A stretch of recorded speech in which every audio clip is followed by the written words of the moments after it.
Kapag nagmamahal ka, madaling magpatawad. Kapag nagmamahal ka, madali ang lahat ng bagay. Everything is possible for one who believes. Narinig niyo yung patuto ng ating kapatid. Totoong walang imposible sa Diyos. Lahat ng bagay, kahit mahirap, kapag nanalig ka sa Diyos, may himalang magaganap sa buhay. And this was exemplified by Jesus. Dahil sa pagmamahal, ginawa niyang lahat.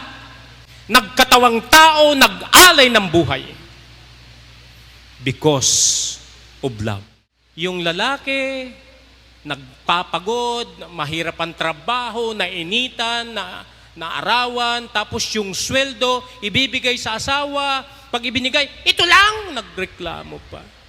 Pero kapag nagmamahal ka, madali ang lahat ng bagay. Walang hindi ka gagawin kapag ikaw ay nagmamahal. Sino nagmamahal?